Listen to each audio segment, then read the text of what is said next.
bigger. Like the black stack Yes. is a lot bigger there because it's the marketing. It's basically like the argument of selling your soul to the devil, really, because it's the argument say you can 100x or 1000x your wealth, even though you don't have wealth, which is why you're trying to 100x your 1000x your situation, right? That's where that's coming from because you want to be wealth.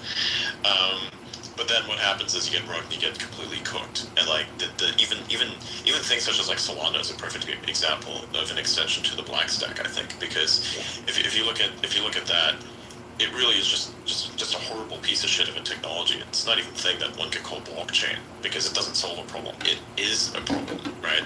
This is how like Donald Trump had his whole thing. I get to say I get to say ironically that Donald Trump, that like the sitting president of the United States, has rugged me because we just lost everything. It's like we decided to like burn some things because like got his fucking shit coin, and it's ironic because I remember like in 2023 I told everybody that Solana is like a useless piece of shit, and to run a node effectively requires a supercomputer, and then I asked people, hey, what do you think happens when the supercomputer has to actually start supercomputing, right? Because it's already doing that, and you just for average levels of activity, you now have to like do this thing that's hyper complex. What happens when the complexity upscales? What happens then? Well, what happens is that your shit begins to clog. That's what happened with the exchange, right? They had their node, and then it had to supercompute for the first time, and it completely cooked everything. And it's ironic because I said that shit back in 2023, like early 2023, and then I fell victim to my own ignorance because I should have just like realized, hey, this was never going to end up as a win at all. Right. And I got a funny story out of it. Of course. So, okay. I got a bunch of people in one of the group chats went about Ripple, and it's a very similar thing where it's like it doesn't do anything. It's not meant to do anything.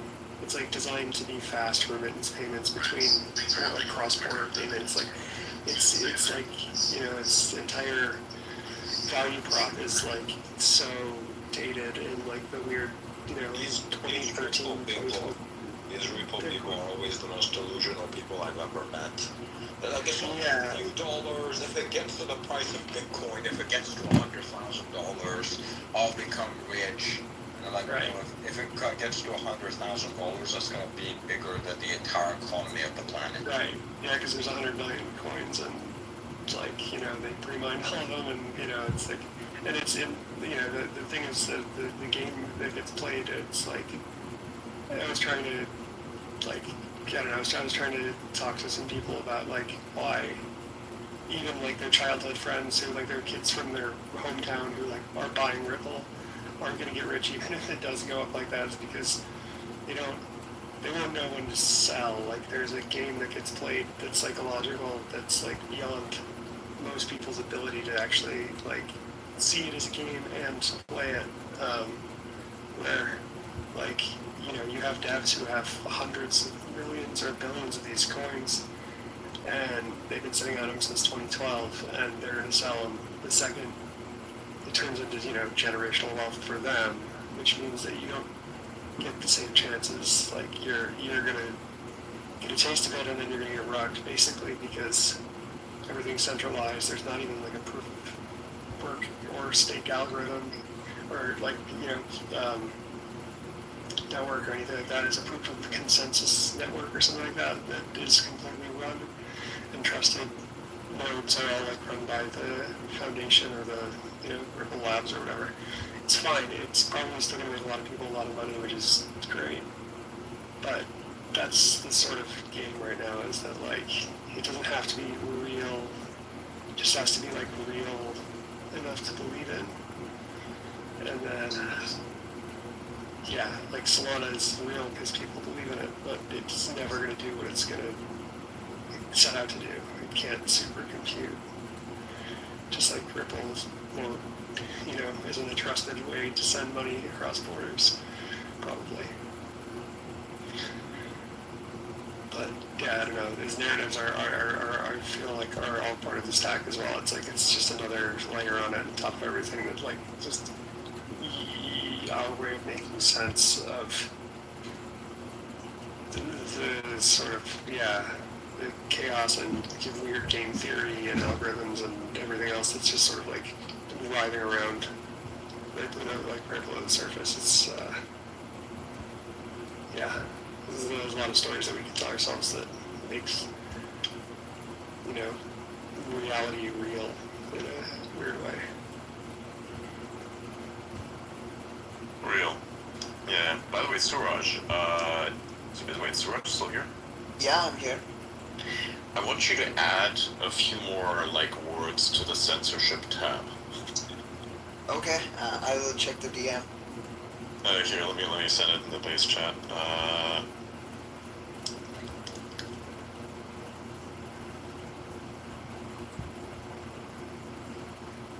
Almost.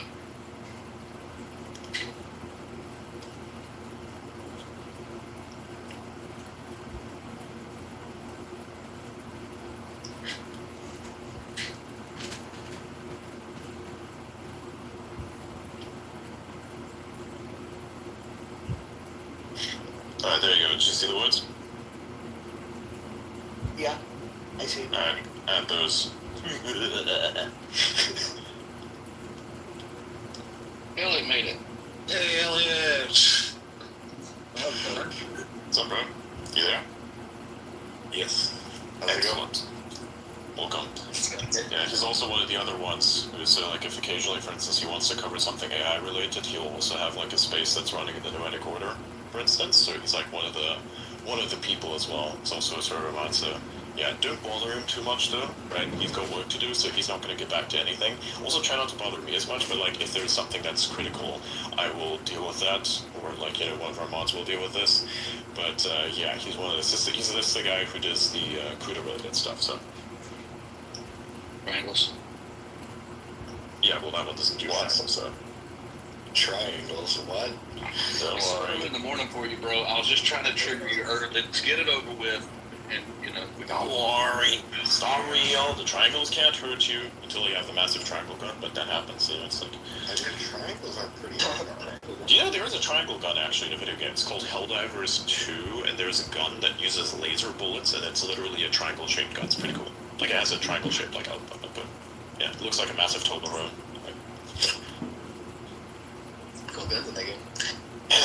If you like put on the fire-resistant suit plus the stim perk and just, you know, stim yourself consistently, you can literally overfire one of the laser weapons and just like burn alive as you're not burning alive. It's really weird. It's really funny how that works. I don't question it. I just know that it works. So, you know, whatever.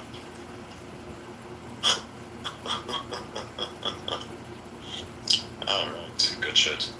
I'm gonna see lots of stuff. Hang on, I have to like... Ben, I can tell you were in those IRC chats back in the day, buddy.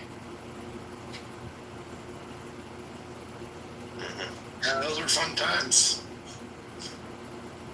Yeah, I got that one. And all that stuff. Yeah. Napster. Yeah, Merc, ICQ. Yeah, same as on those, yeah. Were you guys on RuneScape back in the day? Hell yeah, I'm on RuneScape now. Total and complete anarchy.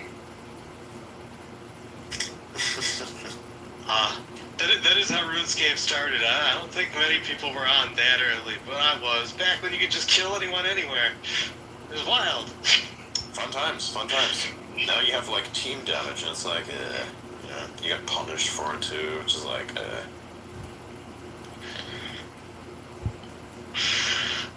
The entire vibe of the online community has just kind of gotten weak.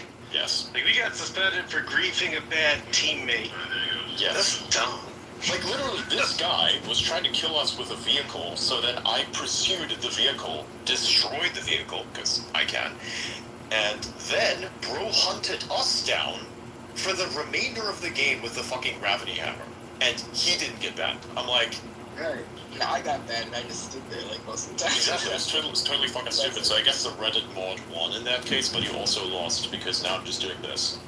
Like, I got bored, so I just said, you know what can I do that I'm gonna be useful with?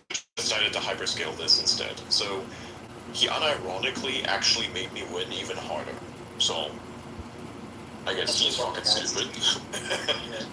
Like, oh, I'm gonna really show it to you. Like, imagine being that guy. It's like, I'm gonna really stick it to the system, but you just, like, made me more powerful. Like, thanks, I guess.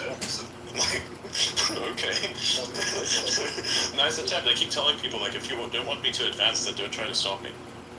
Like, don't try to stop me. If you try, then you'll actually make me advance harder.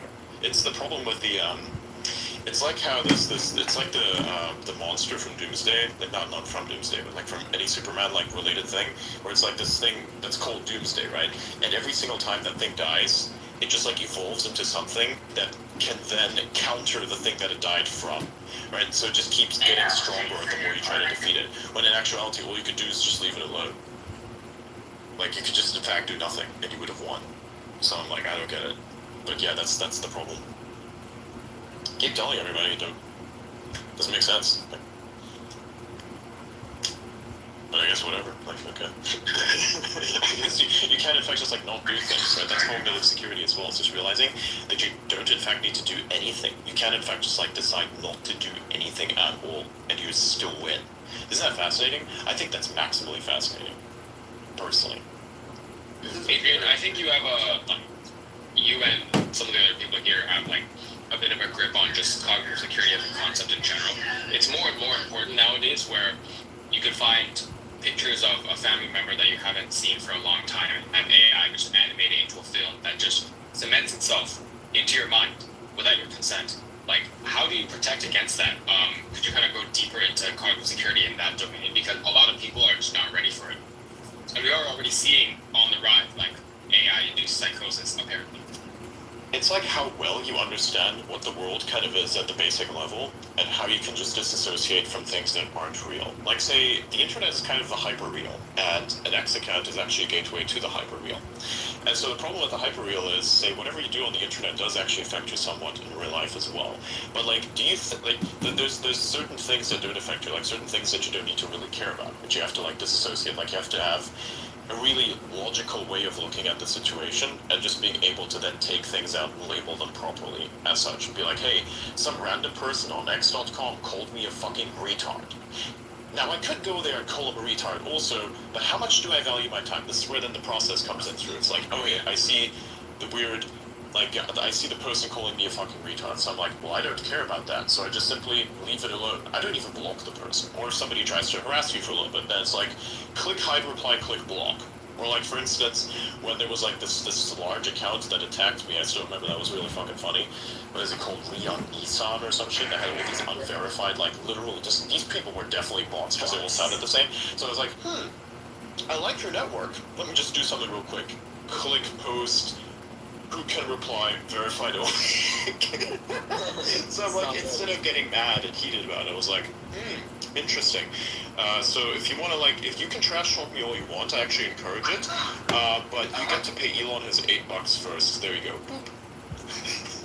That's cognitive security. It's like looking at it going, okay, let me just turn that button on. Or like, just turn that off. It's like remaining completely calm and just, okay. I see. Okay, so at a base layer, that is cognitive security. I think that's a good explanation. It's like, how much control over your own mind do you have? Does like this random reply that's designed to offend you, does that offend you? And if it does, you're weak. Like, just don't get offended. Let's go deeper into it. So when it comes to this kind of stuff, there's all these people, all these notifications calling you X, Y, Z. It's easy to kind of brush that up. You just get some thicker skin.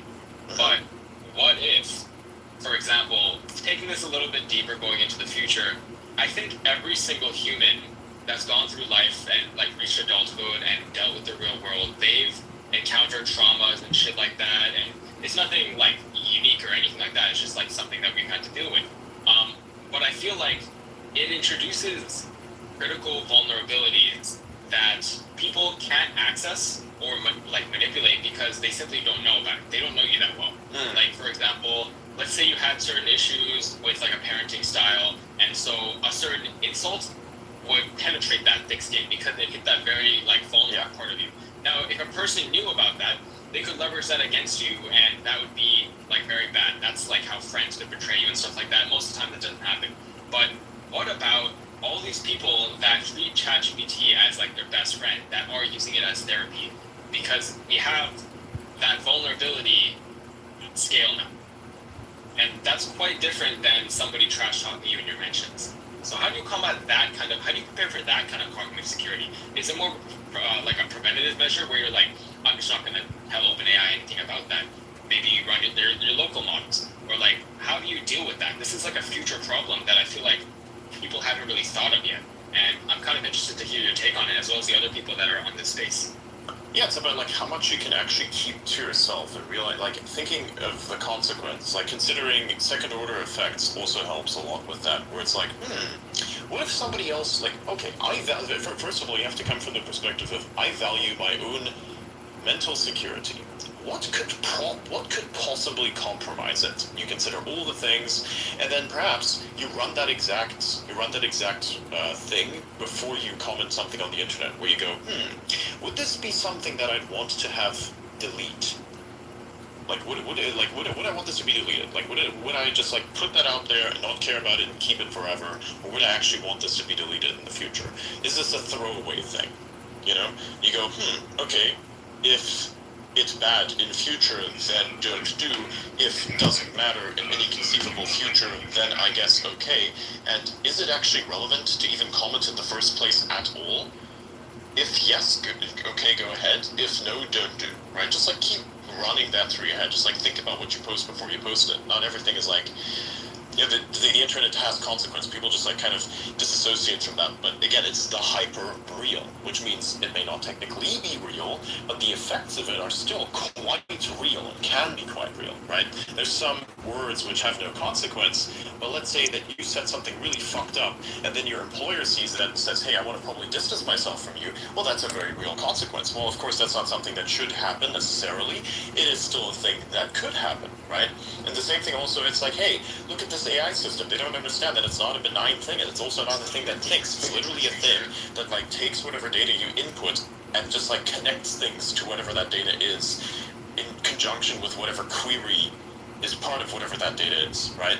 And so it's like, okay, there is your situation, there is your problem. You just fed it all this information, all this compromising stuff. You realize it's literally like saying it to a stranger. It's the same thing. Don't fucking tell your goddamn AI system about your mental problems because it's a sycophant. It will probably even reinforce your mental problems. If you're suicidal, there's a very high chance that something like OpenAI is going to reinforce your suicidal ideations because it's like trying to be a sycophant. And by the way, for people who don't understand what a sycophant is, it's like this thing that keeps like reinforcing some sort of like, you know, bullshit thing that's in your head. A sycophant is just like a yes man. A yes man. Never points out your flaws or anything like that. That's what a sycophant is. And the reason this was a big problem with ChatGPT is because of two things. Number one, they have an incentive to get people to keep chatting with the models. That's their incentive. The second thing was that the reinforcement learning algorithm they were using, thumbs up, thumbs down, was flawed because when it would give sycophantic responses, people would give that a thumbs up.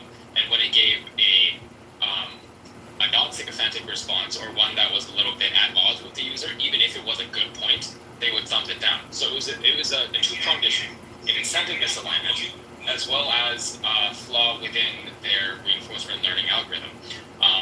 Now, the second thing that I want to talk about is I've actually seen in conversations with people in real life, they have said, ChatGPT is my best friend. I honestly don't talk to people in real life. They've all been disappointing, but ChatGPT is there for me 24/7. And I was just smiling and nodding, but in the back of my head, I was like, fuck, this is bad. This is really bad. Like, there's been, and this person was, like, I think they were a millennial. Not really technical, but they're in a non-technical field. So I think their experience, my theory is that it generalized to the rest of the population. Correct me if I'm wrong, but I think it is introducing risks that people just haven't acknowledged yet. And the main things that Adrian brought up just now are very valid points, but there is a fatal flaw in his analysis. It requires people to think before they speak, and people don't like to think. Thinking is hard. That's why we made large reasoning models, so we can have the machines think for us. So I think this is kind of an open-ended question. There is no definitive answer to it yet. We have to watch as the system evolves and keep this in the back of our minds and continue to observe how this affects the population. However, I have no idea what kind of analyses they are currently running in the back end of OpenAI. They're logging everything. No matter what the settings page says, everything is logged. And I just, like, half of the tech produced by OpenAI and, like, the research, it's a research company turned product company. So the research they produce is very cool. Most of the research has been technological AI related. But I think the social sciences research that they can produce now with all the training data they have with real conversation is also very valuable, and I'd love to see that. But they'll likely never release it, so I really don't know what to make of it. Yeah. To be fair, it's kind of reproducing the issues that we see in the algorithms that we use every day. People thumbs up the things that they like, that they hear that confirms their beliefs, and then thumbs down the thing that don't. It's just the same thing, different use case. I like an interesting. There is, however, a bit of nuance to this. It's pretty cool with what X is and how it functions, by the way. So, bookmarks are actually quite fascinating. Bookmarks, sometimes, like, you don't agree with a specific post, so you don't want to like it or you don't want to engage with it, but you still think it's interesting and you want to give it a read. Then you bookmark the post. It's actually counted as a silent like. So, like, if you wanted to, you just, like, bookmark every post, it's like an additional like. Really, it really is. It's like a literal second like. It's like that's how it works. It's if you don't want it, because back then, the way that X was designed, actually Twitter back then, it was because because likes were weren't private as they are today. Likes would show up on your page, like it would be content that you would see. I still kind of like the same way, because I just assume. I'm a big account because of that. People are going to see if I've engaged with a certain type of content, so I will engage with something that I actually believe in or like represent to a certain extent. That's what that is. It's like a literal seal of approval in a sense. And so if, like, say I don't agree with something but I still like want to read it, I just give it the silent like boop, little bookmark, right? So that's pretty cool. I actually like that feature quite a lot. So it's actually, there's a little bit of a caveat here for what X allows. So it's not entirely just like this chamber where everybody agrees or disagrees. However, the majority still is just like, all these low effort political bullshit posts that get like hundreds, like maybe get thousands of replies under like a, do you agree with this yes or no post? That's all monetized, that's all bullshit, that's so stupid, and this has no value whatsoever, right? So this thing kind of like exists. But the reason why it's making money is because people purchase the subscription in the first place. Nick, this is Elon Musk projecting on X as Adrian Dittmer. It's his talk therapy hour. You heard it. It's the same shit as people talking on Clownhouse. How is this guy worth $400 billion, Nick? It's the same stupid conversation that you hear on Clownhouse. It's literally Jonathan Bingham, but with a South African German accent. It's just rambling. You hear all this shit? It's like, wow, Elon, you're telling me about how to bookmark shit? Cool. You're lonely. You're boring. It's Saturday night, and you're on here fucking talking about bookmarks. Loser! He's solving the sycophant issue by projecting his own sycophancy. There's like this meme of the toxic work environment. It's like, Out and I, we like constantly roast each other, and that like beats the weaknesses out of us. We don't do that with other people. We just do that to ourselves, and so we then become better because we don't want to have like a yes man sycophant. We want actually a person who gives you a little pushback, because if you have a little bit of pushback on that, that's genuine, meritable pushback, then it works quite well. And it goes both ways, right? That's the part that's important. It goes both ways, and that helps you out quite a great deal, actually. I think so. That's my entire life that way, dude. Yeah. Just today things are a little. I've got so many line system prompts with the AI systems I use of like, if you suggest something or I suggest something, we must read through it and it must be like actually good. Do not be a sycophant. Do not be a sycophant. Do not be a sycophant. I have to repeat it endlessly. Do not be a sycophant. Do not be a sycophant. Do not be a sycophant. No wedding order is actually good because when you remove the politics from the equation, you give people. Nick, he was just shitting on Trump and claimed that Trump rug pulled him. I got the clip, and I'm submitting it to all the Tesla Reddit threads. It drives him crazy. And he's blocked like 10 of my X accounts. Adrian Dittman has blocked 10 of my accounts. Yes, sister was like, hey, I get cooked every day too. I'm like, yes, you're trying to. He's posting to the Reddit Tesla account again. What the fuck, Elon? I'm gonna wipe out like 100 billion in market cap on Monday. Check the signal. Quote was that? His little minions. At Epic. What else? Got anything? Quote post it, like the new Elon Musk philosophy of the day. He's so fucking vain and egotistical. It's unbelievable. Keep unblocking me, and it's a funny thing. He just sends me hate mail, then blocks me. What is this? It's a large one too. So he has like, I never limited the DM access because this fella is just fucking. It was just self-defeatism as a person. It's like, I'm never gonna say anything ever again. 2 days later, more hate. I'm like. That's a long. See, that's cognitive security, right? It's like, just laugh, because you can't. It's not. It doesn't mean anything. Don't worry. It doesn't mean anything. It's not real. It's So like you got the girlfriend that says, "Oh, I hate you," and then calls you like a psycho dog. oh, there we go. He blocks me again.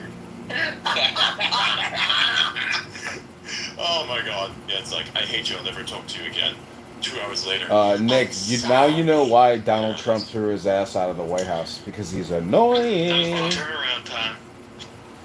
It is. You sit there doing the math in your head.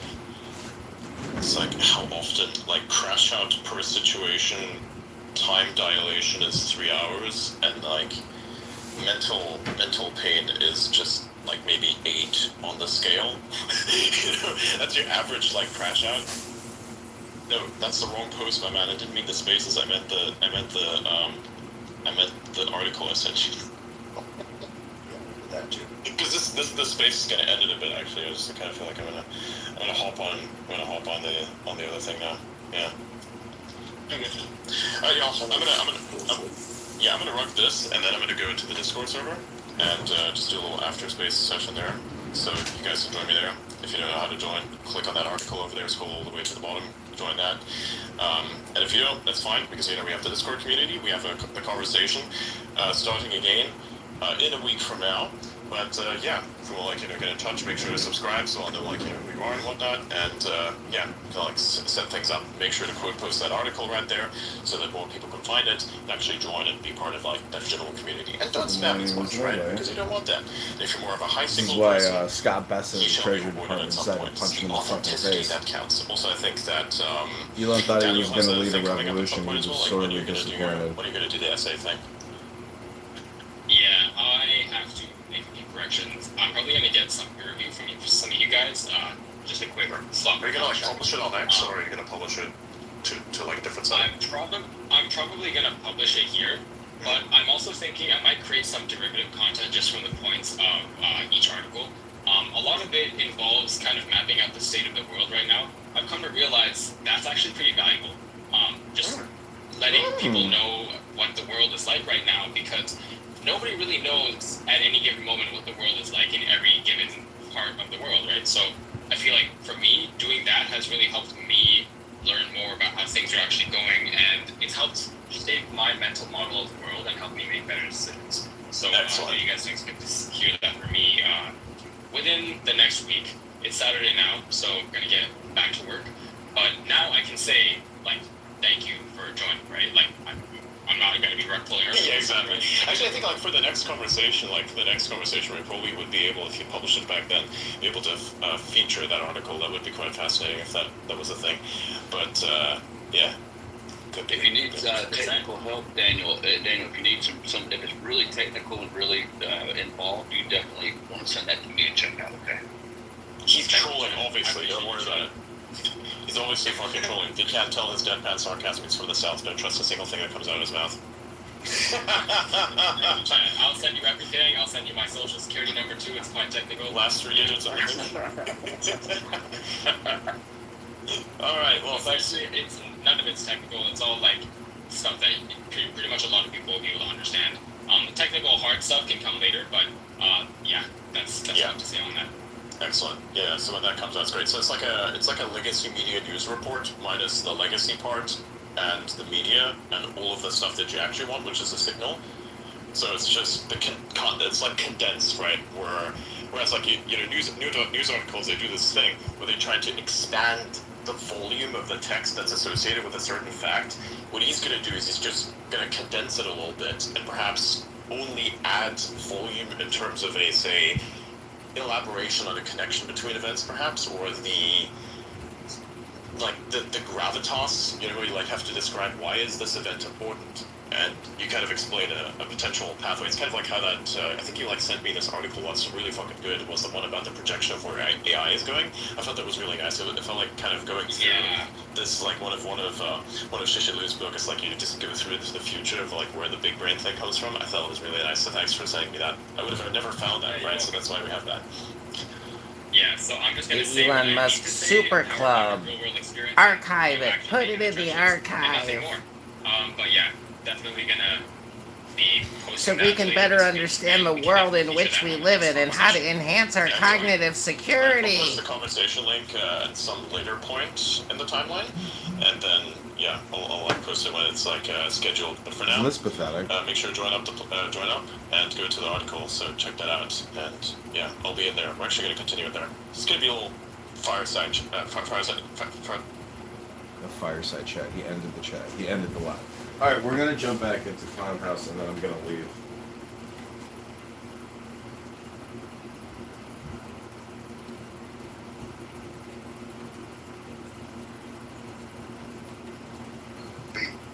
More addictive than you think. Yes, it may not run out, but people begin to think that they need to smoke in order to listen to music.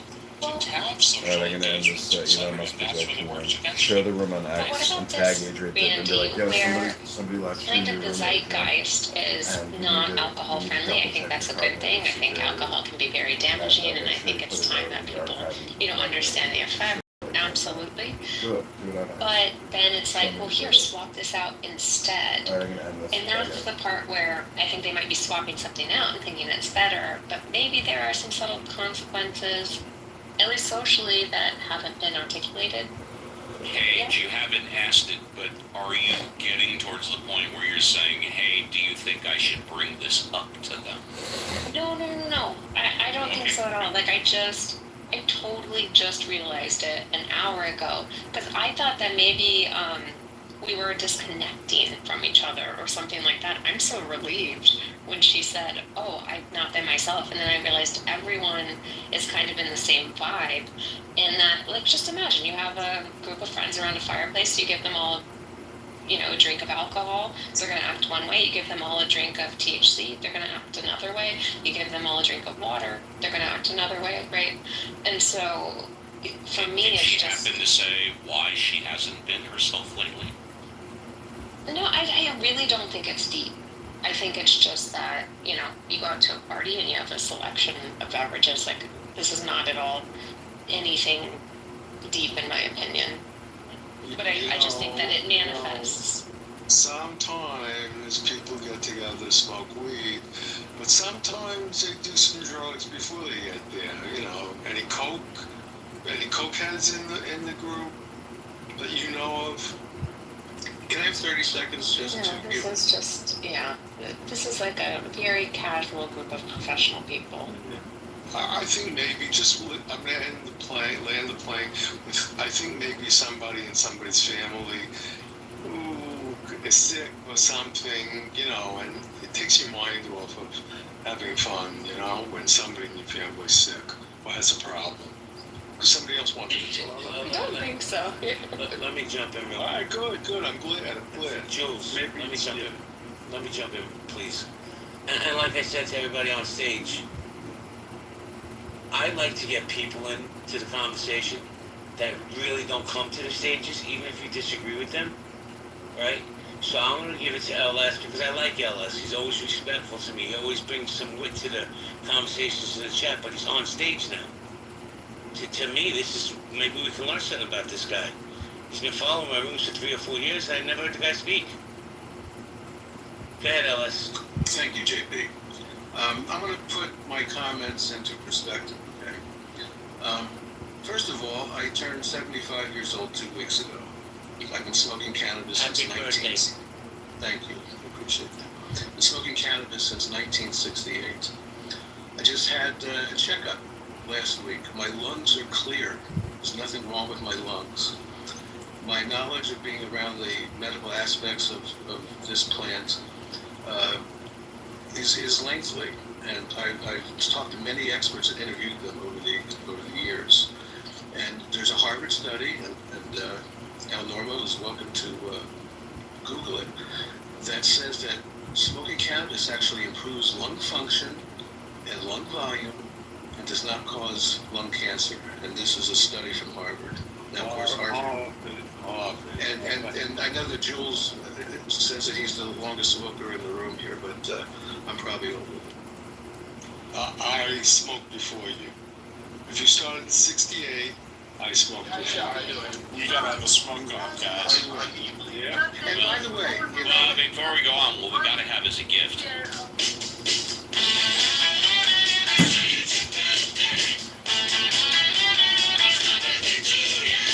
Happy birthday. Thank you, Steve. I'll take the Beatles for 10. All right, hold on a second, guys. I want to go back to Randy. Hold on a second, please. First of all, let me say hello to Roya. Hey, Roya, boy, how you doing? Hey, JB, what's up? Is it a party up in here? I don't want to read the vibe wrong. Well, I'm going to hand the room to PB and let her, because she had a question about, she went to a party and her people want to fill in the vibe, I guess. So I'm going to hand it to PB on the conversation. Well, I think Roya would be very good at this. So, because, Roya doesn't drink alcohol, but she, participates in, do you mind if I say, Yeah. Yeah. I can drink sometimes. Yeah, right. Like, I think we're kind of the same exact, but a little bit mirrored of each other, where I'll take an edible, but I prefer, beverage of alcohol. And anyway, so I went to this barbecue. Friends from college, like, super, like, more than well acquainted, like, really, really good friends, roommates from college, all that stuff. And, just to make it clear for everyone who joined the room, like, I am not at all against cannabis in any way. I partake and, all that stuff. But I noticed last few times we were getting together that they were, like, a little bit more reserved. And I was like, maybe it's political, maybe it's this, that. Like, why are they, like, kind of different? They're not as warm or excited. And then a friend said to me, like, midway through, man, like, and she just hosted us, on the 4th of July. And she was like, oh man, I drink these THC drinks because I'm not drinking alcohol anymore, and I'm so much more, like, reserved and, like, not as outgoing and stuff like that. And, like, oh my god, that explains everything. And I look around and everyone has switched out alcohol for the THC drinks. And everyone's trying to take it a different direction. This isn't, like, I'm not worried about them doing, the dirty marijuana or anything like that. I'm just like, oh, there is, like, a subtle difference in the vibe that is notable, and I don't think people have really maybe discussed that a lot.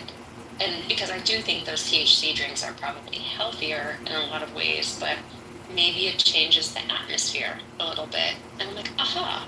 And so I was just saying that when I got in here tonight, because I just realized it like an hour ago and didn't know if you had any thoughts on that in a social setting, how those drinks work. Totally. I've never had those drinks before.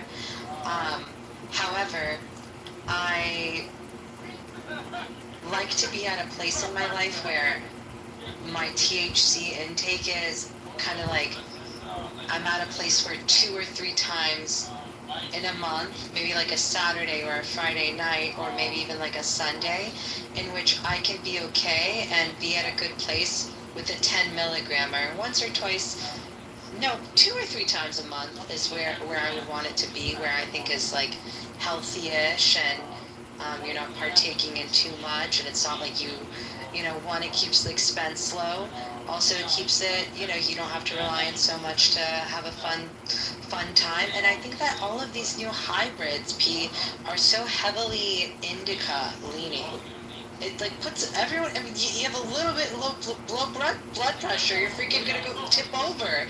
Poof, someone just touches you with a feather, you're out. I mean, they're making them strong. It's all legalization. About dosage, okay? I always recommend that if you're trying a new variety or strain, that you take 1 or 2 puffs, put it down, and wait 5-10 minutes, because you don't need to smoke a whole joint to get very I want to ask a question to the room, and I'll go person by person, then I'm going to hand it back to Ms. Roy. Steve, you already said you smoke. Marshall, do you partake in any of these activities, Marshall? Marshall, are you there? We know the answer, JV. Come on Yes. now. America? America, are you there, America? Oh, yes, yes. Do you partake in these party favors, this marijuana, THC drinks, any of that stuff? Oh yeah, I'm down with the reefer. Yeah, I was gonna say, you guys, I just got some stuff delivered today. It's called melatonin diffuser, puff air, for sleep support, and then I also have the liver support diffuser. I'm trying to get up off the weed, you guys. I'm growing up. I'm more conservative by the day, but listening to this is really tempting. Now, I will say, I did an edible one time. I thought I was gonna die, and so I'm not down with the edibles, but if I can find something that's good enough, then yeah, I would continue the weed. But right now I am struggling because I used to smoke like really good street weed, like the real stuff, like loud, and the purple haze. But somewhere in the past 5 years that doesn't exist anymore, and now they have this indigo and civica or whatever it's called, and so I'm really confused about that stuff. But I'm hoping someday I could find a weed pin, maybe a THC. Indica's always been around. It has. I didn't know anything about that. Well, I'm gonna go to LS last because maybe he can tell us about some of the stuff that you're looking for. Miss Nye, how you doing, Miss Nye? Listen, I'll be honest with you. I had taken a break, but I'm high right now listening to this conversation. So I always say a friend with weed is a friend indeed. So I'll turn it back over to LS, the pro. Thank you very much, Nye. Pete, your answer is yes, right, Pete? Yeah. Yes. Okay. Miss Holly, do you partake in these party favors? What, marijuana? Yeah, marijuana, THC drinks, edibles. Well, I love alcohol. But no, I don't really smoke pot. It's never done good things to me. I just get really bad anxiety. I'm like really controlling, so it's just not for me. I've tried. I love the honesty. We know where Norm stands. He's on the phone. We know where Miss Roy stands. XG. Yes or no? Do you partake in these party favors? Yeah, I'm stoned right now, and I'm doing just fine. See, that's what I mean, because Norm says it makes you dumber, but I sound smarter than him on every stage, and I'm always higher than him. Well, thank you for that. Jules, yes or no, Jules, to the party favors? You said yes, right? Well, I don't anymore for years and years. I have a question. No, I stopped on my own volition. I stopped when I had a child. I felt I shouldn't be doing this anymore. I want to ask LS a question. Wait, hold your questions. I'm going to ask everybody, and then you're going to deal with Miss P and Miss Roy. Randy, yes or no? Yeah, that's a yes. The one that makes you calm is the one that gets you off. Thank you for that. 118, are you there, 118? Yes, sir. I'm here. Okay, so that's a yes. Sergi, what's good, bro? What's going on, man? I think my signal's bad. Can you hear me? You're breaking up a little bit. Just yes or no, do you party with marijuana, THC drinks, or edibles? Absolutely, but it's got to be rolled up in front of me. Gotcha. Hold on. We got George or Jorge, however he pronounces it. Georgie, what's up? How you doing? Yo, what's up, guys? Do you smoke pot? Do you take edibles? I take edibles. Edibles, okay. I'm going to hand it back to Miss Roy and Miss PB. Go at it, Lee. Okay, thank you. I think Jules had a question. Well, I wanted to say something, P. I wanted to say that, however, there was a time in which, a period of 2 years in which, honestly, the verdicts I'm still contemplating. Was it, pretty much, I was, couple days a week, it was going on, it was mad. So, I do think that there's something to the cognitive agility that deteriorates with heavy marijuana use, even for a short amount of time. But at the same time, by the markers, on the other hand, the markers of maybe, I did, those were the years that I actually did really well in my career and other, so sometimes I'm like, okay, well, look at the outcomes that I yeah, I don't know. It's a big. To that point though, Roya, and this is my intention from the beginning, is not to make this like weed versus alcohol type of room. Fair enough. Sorry, I know. No, because that's just, it's JB's room, and it's like, which drug is the worst? You know what I mean? Right. But no, what I'm saying is, if Roy and I were hanging out, we don't have like a huge aversion to either, but maybe we have preferences. But I'm just saying, if Roy and I hang out, we're gonna watch a movie, we're gonna take an edible, right? But if we're gonna go out, maybe we're gonna have a cocktail type of thing. So it's more like the moment for the thing is kind of what I'm talking about. And that maybe, with this whole like health kind of craze, which I think is fantastic. I think people should drink less for sure.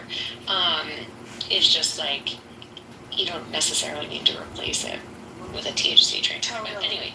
Totally. Like, we're gonna take a shot of Malort when we're in Chicago, for example. Just saying, example-wise. Yeah. You're gonna do a pickle shot, when you're wherever the fudge pickle shots are important. I mean, yeah, everything has a time and a place.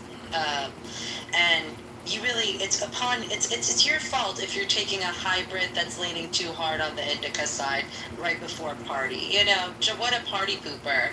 What a agua fiesta, as the Mexicans. Ladies, wait, ladies, a fudge pickle shot? Please explain. I've never heard of that before, ever. I didn't say fudge. I said a pickle shot. And then I said Malort. I could have sworn I heard someone say fudge pickle shot, but okay, fine. I didn't hear fudge. Jules did have a question. Holly wanted to jump in too. Jules, would you like to? Yeah. First, I'm observing here, and I think I'm the only one that doesn't smoke pot. Is this true? I don't smoke, and I'm normal. I don't either. Okay. All right. I don't smoke. Well, I can't say I didn't try it. I can't say I tried. I never drank alcohol. I just can't stand it. Never liked it. Never drank it. I'm strange with my drugs. I'm gonna be open here now, guys. Don't call the police on me. I snorted cocaine. Anybody want to volunteer to that one? Of course. Has anybody in college of these ones? Like, this would not surprise me. Yeah. I'm from Florida, and I'm blonde. Exactly. I lived in the Lower East Side, and a white blonde girl.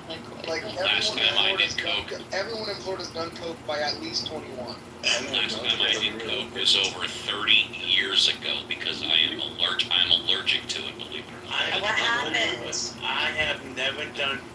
I've never smoked pot, I've never done coke, and I currently don't even drink. I'm in a very bad position right now where all of my friends who I find out have done cocaine, including someone very close to me, maybe identical to me, let's just leave it at that. I don't understand. Now it's this thing like, I won't be the one to introduce you, but I'm stuck in a bind. So, not that I don't know if I would ever do it, but I'm just saying that I'm not even being offered the opportunity because no one wants to be the introducer. Yeah, because don't start now. I mean, okay, I'm so sorry. Don't do it. It's because the way that people take that is the same way that I always sell things. For example, there's a big product that's been going around, it's been banned in a couple states. It's called a kratom, right? Kratom is usually what opioid users will start using in order to wean off of opioids in the same way that people go to vapes instead of cigarettes, right? So when I see people interested in doing kratom, and I know that they don't know what it is because they're asking a ton of questions that someone who uses would already know, I ethically want to put a warning out there and be like, hey, just letting you know, this is mad addictive. I don't feel comfortable selling it to you without explaining this beforehand. You're an adult, you can make your own decisions, but I don't want you hooked on it without knowing what's going on. Because with the way a lot of drug users started out, or the way a lot of people get hooked on it for the first time, was maybe a friend be like, it's fine, you won't get hooked on it, well, you won't get hooked on it more than once, it'll be fine, blah, blah, blah, and all that shit. At least for me, if you're already partaking of the addiction, and you're already inside the rabbit hole where I am too, then I'll be more than happy to do it with you. But if you're not inside the quote-unquote rabbit hole already, I'm not going to be the one to get you into there. I got it. I got it. More you can get out of it. Listen, You're responsible. I already have anemia. I don't need to be doing cocaine. Anyway. Well, let me, Ozempic exists. let me ask you a question.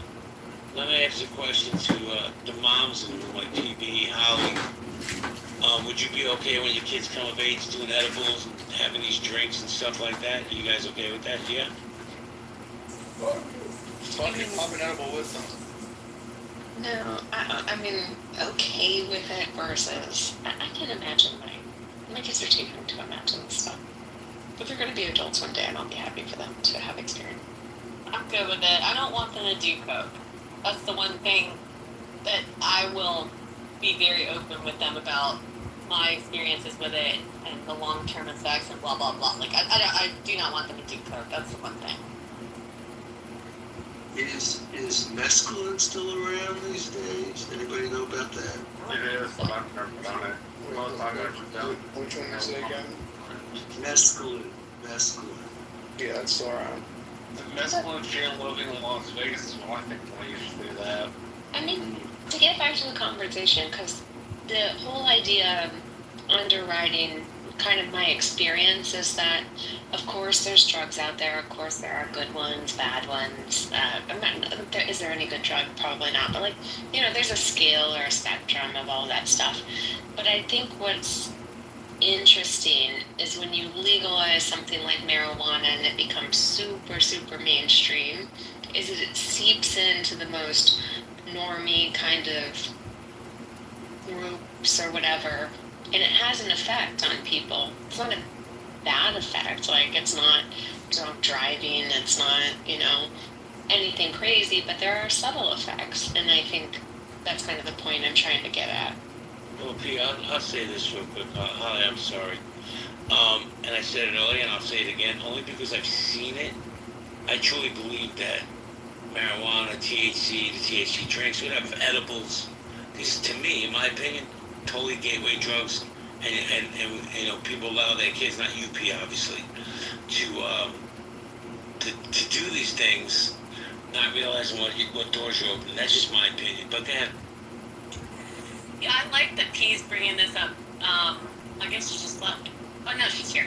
But I do think, and no shade on UJB or anyone that doesn't drink, but as a culture, I don't like this whole, anti-alcohol wave. I think that we are getting, I think it's boring, honestly. And this obsession with health is also obnoxious to me. It's almost like it's in vogue. And it's it's kind of part of the pussification. What the fuck are you talking for?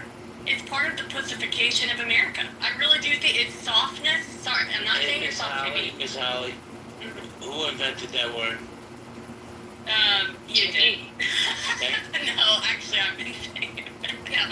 But, for real, I mean it. I heard it somewhere, I read this, where this Russian was saying, how did we lose the Cold War to the Americans? Look at them now. This is sad. They used to be the beer drinking, gunslinging, Western, cowboy kind of cigarette smoking Marlboro man. And now we're like, look at us. We're edibles and alcohol bad, and P's going to parties that are boring as fuck. I mean, what the fuck happened to us? And conservatives. But no.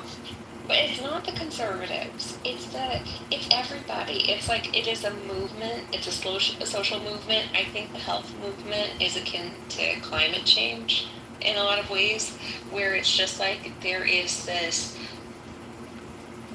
I mean, and I think there's a lot of truth in it, and I think I've heard Holly talk about it before, and I feel the same way as a mom, there's a lot of bad stuff out there in our foods, whatever. We're worried about our kids. We want to make sure we're eating healthy and doing all the right things, but we do this really broad thing, and trust me, I have seen the depth of where alcohol can take you. There is a lot of bad stuff there. I'm not minimizing that at all, but I do think there's something to what Holly is saying, that there is this we can't have fun anymore type of thing, which is this thing we do in America that, whether it's orthorexia or whatever, we're so extreme about stuff.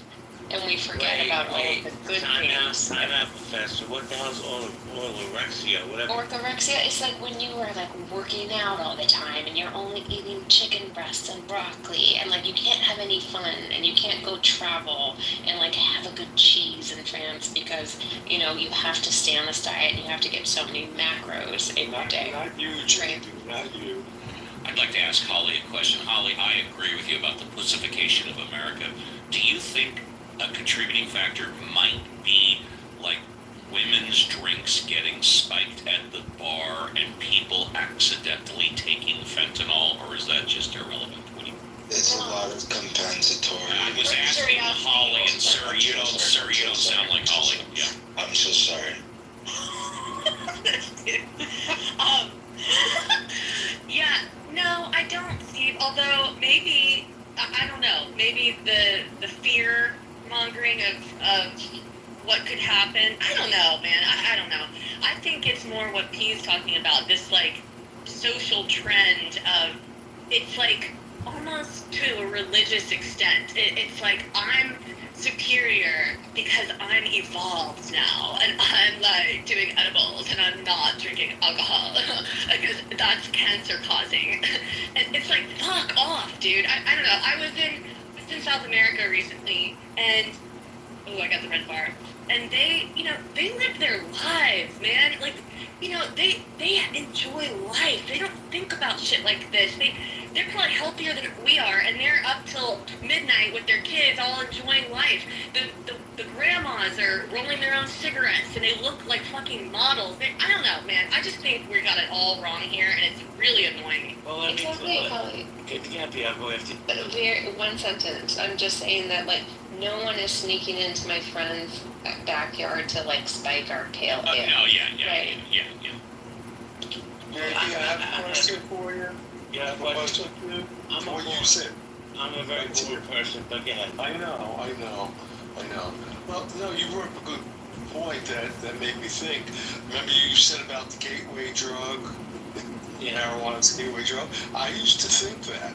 And the reason I thought that, basically, is because growing up, the same person who sold you marijuana also sold you cocaine, mescaline, quaaludes, blah, blah, blah, blah, blah. I mean, you didn't have to use it. But now, it's not the same person. Now, marijuana is, you know, legal, whatever. Do you still think it's a gateway drug? Yes, I do. I have no doubt in my mind it's a gateway drug. You understand why I'm saying that? Yeah, I do. I get it. But I'm going to tell you, so I'm always transparent when I have this kind of any type of conversation, really. But my marriage ended because my stepson she enabled him by letting him smoke pot, which led to other things. And I told her, I said, so let me say this. His father. I'm sorry for bringing this up. No, listen, I'm okay. I'm a big boy. But let me just say this. His father's a drug addict. And when he started to smoke marijuana, he didn't just stop at like a little edible. My man went full Cheech and Chong. And then from there, it went to amphetamines and other stuff. So I didn't want to be around that, and she wasn't strong enough. George, you think that's funny, huh? So I didn't want to be around that. So we decided, listen, I was with my ex-wife today. She's a great girl. I have nothing bad to say about her. But that drug, that marijuana let him down on the path. I believe that truly. Well, you know, JP, I just want to chime in real quick and say, yeah, I think it's going to be, you know, kind of subjective and depending on the person as well. People downplay marijuana, but it does have a lot of great benefits. Actually, we all have our own cannabinoid system as human beings inside of our body. Now, I was born in 1983, right? And thinking back to it, being a little kid, going into a convenience store and buying something that I thought was so innocent as a candy cigarette, right? Now, thinking back to it, and when you say gateway drug, you know, that to me was the first gateway drug that I could think of, right? Is that candy cigarette, that notion of doing that, you know what I mean? Wanting to fit into the crowd or whatever, or, you know, even nicotine or caffeine or sugar or anything like this, you know, can be considered drugs that's addicting, right? So I'm not trying to downplay and what you're saying, because certain individuals don't have the ability and capacity to regulate their own self-control. So that could lead into different things. And while I'm speaking real quick, I just want to address something that Uncle Steve said. I do think that, the worry about, especially for old school people, fentanyl and all these different things that they're putting into drugs nowadays, like cocaine and methamphetamines and things like this, does affect the market and the system and how people do use drugs. And Holly was pretty spot on too. It does seem like there's a new generation coming up that, it's like transitioning, if you will, from... That's a perfect segue, 118. So, yeah. Let me jump in here, because you brought up a point that I wanted to bring up, that maybe Holly or P or Roy or Nye, somebody else could explain to me. I agree, Holly. Society, not just America, has become very uptight. But I also think we live in a very hypocritical society. I'm going to tell you why. When Bud Light had that transsexual person as a spokesman, there was a boycott against them. Do you know what that boycott cost Bud Light? Over $1 billion. 28% of their market share went down. Now, me personally, I don't give a shit who the sponsor is. If I like a product, I'm going to buy it. I don't really care who represents them. But there's just a hypocrisy we have in our country right now, Holly. Because that person was trans, the conservatives got on their little horses and drove that company almost into the ground. So why do you think that is, Holly? Because Bud Light was kind of a symbol of Americana and that, like, masculine energy. Exactly. And so, yeah, it almost spit in the face of that. It contributed to the pussification of America. I have to tell you, I've shared many spaces with Holly before. I've even shared spaces with drunk Holly before. That was probably the best answer I've ever gotten from Holly. Thank you. Get XG.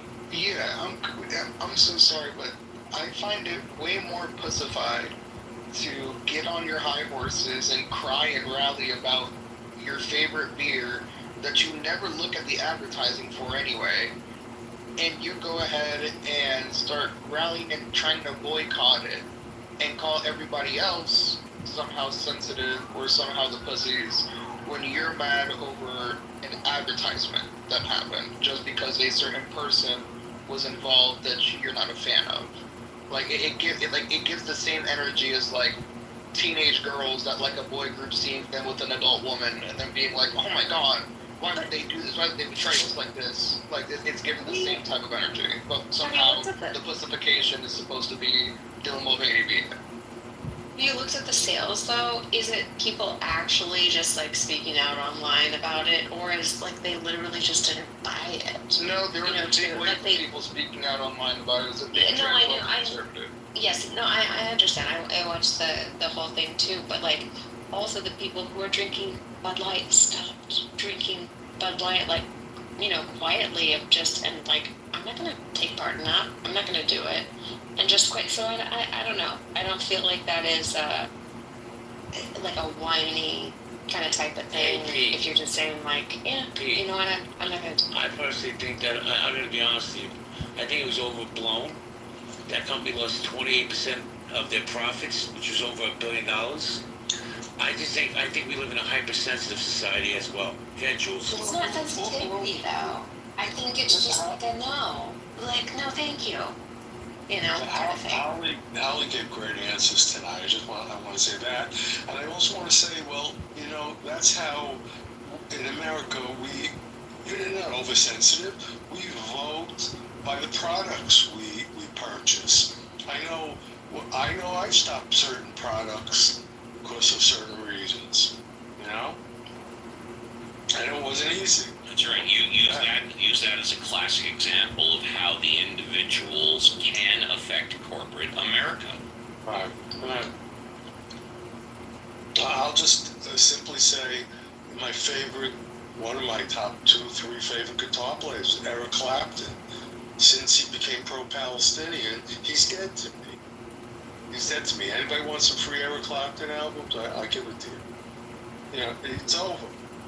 I could get along without him.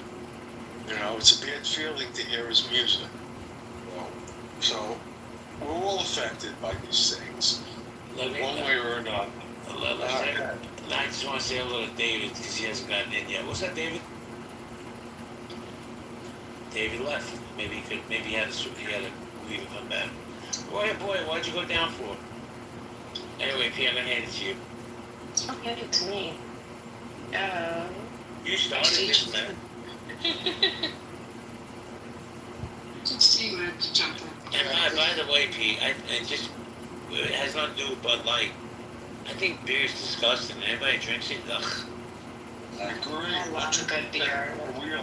I think you guys just want to grow a beer. Beer has been a social part of America for 10,000, not America, but beer is where people get together, they have a beer and they talk and it's social, and beer is part of our, it's part of our... Jamie's too Italian. The same people that will claim that beer tastes disgusting will be the same ones to somehow act like they enjoy coffee's taste. Well, first off, I drink 6 cups a day. Exactly. You see more improvement. Well, I don't know what that has to do with the nasty taste of beer. If you guys can make beer taste better, I'm all in. Let's go. JB, do you take your coffee? JB, you take your coffee black, right? No, little half and half and 1 sugar. There you go. That's the problem, is that you don't put half and half and a little sugar in beer. I'll give that a try. What's up, Double Agent? Hey, how's it going? What's going on? Hey, so Double Agent, what's your drug of choice? My drug? I like coffee a lot, and chocolate. But, let's ask Agent Holly's question in a different type of way. Agent, do you think that the health movement is pussifying Americans? Agent, before you go, I want to say, Paige, hit me in the back channel. Just hearing you say pussification, I will donate, I don't know, a couple $100 to your charity of choice. Okay? That's funny. Look, I do think it wouldn't have to be the case, but I think, yeah, a lot of the people that it's almost like a narcissism, and it's not dudes who are just living life, getting after it, whatever. I think if you're that, like, look at this guy like Brian Johnson, right? I mean, he's taken all kinds of stuff, but would you want to be in a foxhole with Brian Johnson? Like, the guy is who's Brian Johnson, bro? Brian Johnson is this longevity guru, Silicon Valley guy, and not the lead singer of AC/DC. He's a guy trying to live forever with supplements, essentially, and all the things. He had an exit or two in Silicon. He made $100 million, and then he claims to spend $2 million a year on round-the-clock, biohacking. He has a whole team of people, and he's doing all these biohacking things to try to extend his life and measure every little sequence in his body, and Let me translate so Jamie doesn't have to listen to you explain it. It's just like a super healthy guy who is creepy because he's super healthy. Yeah, but basically, if the falls apart, if the zombies come out, if we get attacked with a nuclear weapon or whatever, and I told Brad this, I shit on Brad all the time because he's a bloviating idiot, but I told him, when things fall apart, you need Brad. You need a guy like this with balls who just doesn't give a fuck, a real masculine dude who Agent, you're in the Matrix. You're in the Matrix, and I think you said that you need a guy like Brad because he's a real masculine dude. Yeah. Okay. Hey, listen. The next time you're in New York, bro, I'm gonna take you over to the Brooklyn Bridge. I'm gonna give you a good price for it. You tell me what you think. Nice. Yeah. No. But the point is, I think people who are overly obsessed with the health stuff it's not like a super masculine thing. It is a bit of a pussification thing. But of course, we should all try to be healthy. Like, it's the women's responsibility, I think. Like, if you have a kid and you haven't said, like, oh man, what are we feeding our kids? Like, should we do glass bottles, plastic bottles, all that stuff? I mean, I think that's all good. But I think when a man starts getting too into all of the stuff, you're like, okay. Hey, Pete, let me ask you a question, Pete. Hold on, double. Pete, do you think, and I'm asking seriously, that too many women have masculine energy nowadays? Yeah, I think so, but I don't think I blame women. I think that women have a lot of responsibility they didn't have before. The responsibilities that they've been demanded for centuries? Yeah, but are they demanding them, or is, like, what I think is that the way markets work, it's really beneficial for, the markets to have a two-person, like a house, like two people in the household making money, Two-income right? household. Thank you, Jesus Christ. Thank you, Steve. Yes, exactly. So, I don't blame women for that. I think that is the nature of things, and I think women should have rights and all that stuff. And Hey, Pete, I'm gonna tell you something. I'm only talking to you, Pete. Nobody else is paying attention to what I'm gonna say. I think the downfall of society, and I'm not even bullshitting with you, is the crying Karens that live in the far left. I think that's the downfall of society. Just my. Do you think? I think there's an implication there. You're saying that these crying Karens are so much stronger than these, I don't know, to use Asian's example, Brads of the world. Like, the men are that weak that the crying Karens can take over? Yes, ma'am. Really? Yes, we have empowered the crying Karens page to have a voice at the table, and unfortunately their voice is the loudest right now. I'm not saying it's always going to be like that. I'm saying it's like that right now. You're not saying, like, the men are so, like... There are men that are crying Karens, too. I mean, come on. It's not only a women thing. They're in a two-income household. One of them's name is Aaron. Oh, Aaron's a straight piece of shit. I have no problems putting a headshot on that guy. Yeah, you definitely don't get along. But, I just think that, like, because I have a lot of positive relationships. Wait, Paige. And I'm not even looking to engage about that piece of shit. But he gets paid by George Soros, right? I know that for a fact. Oh, puke. Doesn't surprise me. But back to the crying Karens. They're the downfall of American society, Paige. I believe that wholeheartedly. And I'm going to keep it real. Like, you say things, right? And I don't consider you a Karen, because you're all about empowering your partner and letting them be comfortable in his masculinity. Men are afraid to be men. Like, let's say I didn't know you, and I came into the room, and I'm like, hey, Pete, you're a beautiful woman. You know how many crying Karens will come after me just for saying you're pretty, or Holly's pretty, or America, or Nye? Yeah, men aren't comfortable being men because of the crying Karens. Cancer culture's still alive and well. Sure, but I think you have to accept that at a certain point. Like, I like that the men in my life are very strong, and when sometimes, I maybe go a little too far in certain things, that, in a very respectful way, they kind of reel me in. And I think there is a balance between men and women, and that men and women have to, kind of check each other a lot of times, and especially, like, if they're evolved and all that stuff. Paige. So, I don't know. I think you're giving too much power to women if you think that, they're changing the world in that way. Respectfully, Paige, I'll take two women. I'll take you on one side, and I'll take, everybody knows Victoria on the other side. That crying Karen has more power than most men on this app. Because she can go into a room, and even in real life, she can just walk into a place and say, he said I had a nice ass. Oh my God. Like, it's the worst thing in the world. Well, hey, Paige, pretty picture. You'll say thank you. I appreciate it. You know, I'm just not shooting my shot. If you say that to Victoria, she's going into 5 rooms and say, JB's a lech. He said I was pretty. Oh my God, Paige. Yeah, but that's maybe like power on this app, and that is total short-term games. But does that work in the long term? Really, like in the real world, do you think that works? Yes, yes. I had one of my best friends over today, right? He was working. He works in the investment field. He was at a meeting at his company that he had been at for 20 plus years. And in this meeting, it was only him and maybe 5 other people. And one of the women in the office's name got brought up. He's like, yeah, she got a nice ass. He got fired. The woman wasn't even in the room. He got fired. Cancel culture's real.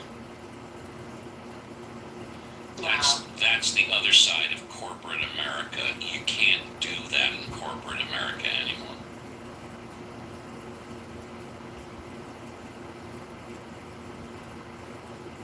I only want to work with people that say worse stuff than me. Bro, you're a Boy Scout. Everybody says worse stuff than you. I agree with that, though. That's so true.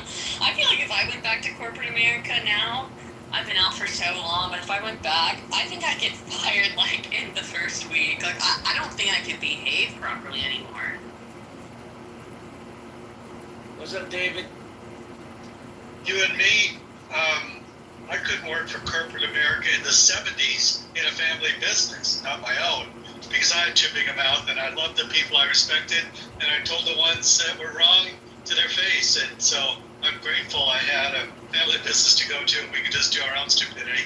I wasn't here for the early conversation, but maybe what I'm going to say isn't real popular. I think that we are anesthetizing this country with drugs and partially marijuana too. I think it can be as bad when you smoke it for your lungs. We're talking about overdoses with kids with gummies and medibles and edibles. So I think we need to be more careful, people driving elevated. And I understand there's athletes who swear by it, take stress away, and I'm sure it is probably in a way more healthy than alcohol. My drug of choice is tequila and alcohol. I can control it better. I know how it's going to affect me. And of course, coffee, I didn't think of that as a drug. But I'm old, and as I age, you have a natural declining. I still work out. I think you're amazing. Not crazy, but healthy. But, sorry, I have an orange bar. You have a natural decline as you age, and I think some of the drug use also accentuates that. And I'm glad that I'm able to function and function well, and for me, it just makes me slow and dumb, and I don't need it. Well, thank you, Dave. I just had a thought. I know that's very rare. But Pete, are you there, Pete? Boy, you and PB. She's not there. I had a question. I was like, she's saying that her friends are different now because they drink this THC drink. Just a little bit different is what she said. Just a little bit different. Thank you for that correction. And I guess they're not as engaging as they used to be. But when you were in college with them, P, I don't know if you did answer the question.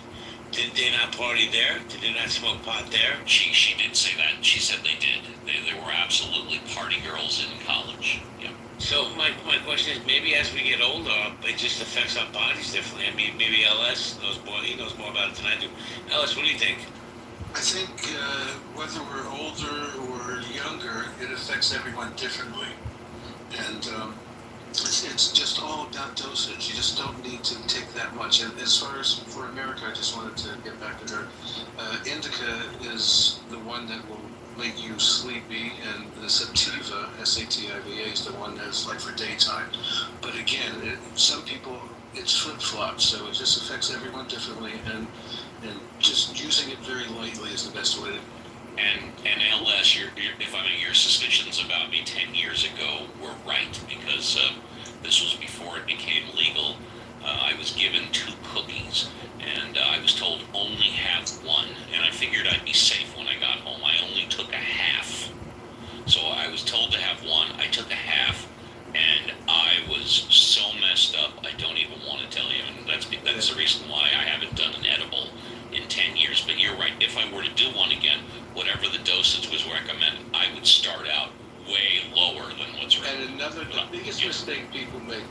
when they use edibles, whether it's a drink or whether it's a cookie or the drops, whatever, is that they take like maybe a small dose, and some people they can feel it within like 20 minutes. Other people it takes 2 hours. For me, it takes 2.5 hours to feel an edible. But what happens is they don't feel. They go, you know what? I'm just going to eat another one. That's the biggie. That's the most. Well, should you do an edible on empty stomach? I always feel yes that you should. And another big mistake is you should never have alcohol with an edible, because THC and the other cannabinoids are soluble in alcohol, and it'll enhance it, and it's not a comfortable situation. Never drink a beer. You know, the answer came out just before. Everybody's different. You know, you can have a person smoking 2 packs of cigarettes a day, no cancer. A person smoking a cigarette here and there gets cancer, the lungs. You know, it's not only the drugs you take, it's your DNA, it's your body makeup, your history. It's all different. I'm not going to preach against drugs now. I did my share when I was young, and I thought that was the time to do it. I kind of always knew I would be getting rid of it along the way as I became more responsible. But I'm not telling anybody not to do it. I'm telling, be careful. Don't drive a car if you think you can't. Don't say, oh, this one time I could. I care about all of yous. I don't know you personally. I probably know JB the best out of all of you guys. But really, just be careful. That's you brought up did you say JB's the best? I agree with you. Yeah, I said I think I know you the best out of. Well, I know America too. We spoke before, but I don't want anybody getting hurt or anything. Be careful. That's all I'm saying. Be careful. Thank you, Jules. And I'm gonna end. Yeah, I'll see you guys again in America. Great seeing you again. And I'm gonna end my night by saying I learned something tonight. I think black people can get sunburned. That's about it. Have a good night, everybody. Great speaking to you again. Steve, nice meeting you again. The pleasure's mine. We've spoken before. Yeah, I know. Good night, Jules. Good night, guys. So, guys, this is Healthy Debates, open discussion. Potheads United. This room has been sponsored by Uncle Steve. He cashed out me $6, and I opened the room. How about that? So I'm going to get going. I'm going to leave the room to Steve. You got some great people in here, Steve. I sure do. Thank you. Because of you. And by the way, guys, Steve has a room tomorrow. What time, Steve? It's from 7 to 10 a.m. Pacific Standard Time. Yeah. All right. Listen, Steve, I'm going to be leaving. So you got 4 beautiful women as mods. I love it. It's like Charlie's Angels and your Bosley. I love it. Good night, everybody. Good night, JB. Thanks for being here. Hello, Angels. Yeah, guys, just as far as I'm concerned, just go popcorn. It's fine. Hey, Steve. Hey. While I have you, because it's been a lot rarer than I would like. You're my favorite uncle, and I love all your shows. Your labor show, your Ask the Atheist, and just tomorrow morning, and Ask Uncle Steve, which is this morning. And Ask Uncle Steve. So I'm a big fan of Uncle Steve, but I've had some access problems getting into your room lately, and unfortunately I have to name names. No, that's okay. Tell me, who's blocking you? It's you not have me. a co-mod named Dr. James. Dr. James. Dr. James really has a you-know-what for me, and I don't know what to say, but whenever you mod him, that means you are blocking me. So I just want you to know that. And I will have a talk with him. He mods more people. He blocks more people than any of my mods. I apologize for that. It's okay. He's the most sensitive mod. Yes. But anyway, I'm a big fan. Thank you for letting me know. I appreciate that. Somebody asked me earlier, I think, when I said I'm allergic to cocaine. They probably didn't believe me. I'm actually allergic to anything that I snort because I still have my tonsils in, believe it or not. And if I snort anything throat closes up, my tonsils swell, and I start breathing funny. Now, again, I haven't done coke in like 25, 30 years, but if I needed to do some stuff all day and I didn't want to procrastinate, if somebody offered me a line or two of coke, I could put it in coffee and then drink it, and then the high would probably be great, but I haven't done coke in like 25, 30 years. Never liked it. By the way, I did smoke a joint with Cheech on top of his roof at his Malibu house back in the 70s. It was about 10 years ago. I was offered some Adderall. I had half an Adderall pill. I spent the entire day cleaning my house. It's true. That's a terrible side effect, isn't it? Uncle Steve, I'm curious. As someone who's used both Adderall and cocaine, like, how do you compare those two? Like, do you think? Because anyway, I have the contention that Adderall is an incredibly strong drug, and that the fact that they give it to kids is shocking. Well, of course, the medical efficacy for Adderall is that it has the opposite effect on kids that are ADHD. It's a combination of two different types of speed drugs, and the drugs themselves make you hyperactive, but because it's a time-release thing, it has medically it has the opposite effect of ADHD or whatever. It slows them down. The problem is that a lot of shall we say high schoolers and college kids that are on Adderall are not using it regularly with a medical professional's consultation. I'm very lucky because I never became addicted to any type of pills or substances like that. I still do alcohol, I still do pot, but I was never into pills. So I think too many kids are prescribed Adderall. I think too many kids are. Well, just let me say, I think too many kids are on prescription drugs. I'll just leave it there.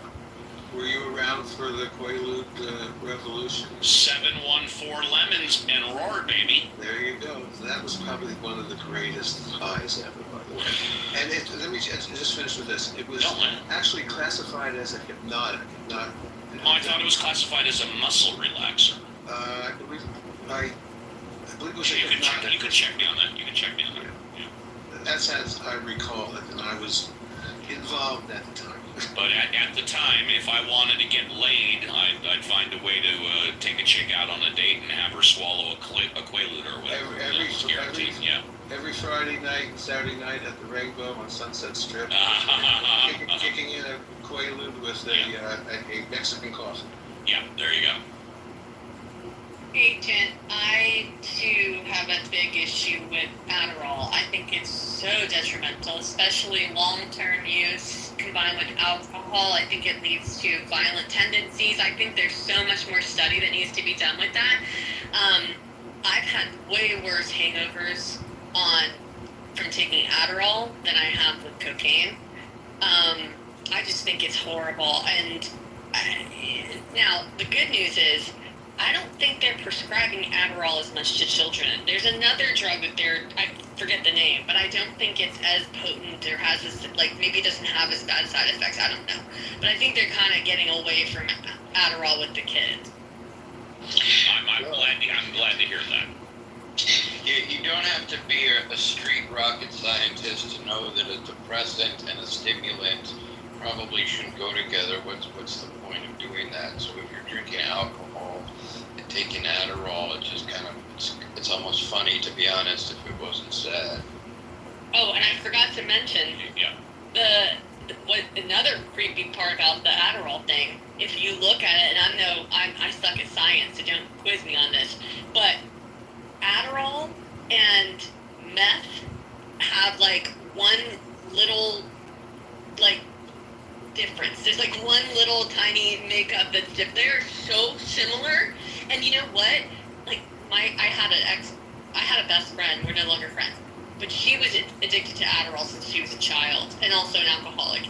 And I will tell you, when I look at meth heads, it kind of reminds me of her. Like the way that they move so fast, like the way that they're constantly like having to do things, like it actually reminds me of her. And one of the side effects of regular Adderall use is cardiomyopathy. You have to be really careful. I know someone very close to me whose heart now is totally fucked up. Now, I think Adderall is a contributing factor. What he told me was he gave the doctor a complete honest history, and the doctor basically said, well, I don't know what caused it. I have to think that Adderall was a contributing factor. Of course, when you're doing meth or whatever, you get real skinny and your teeth fall out and shit like that. But even Adderall under a doctor's prescription, it can blow your heart apart.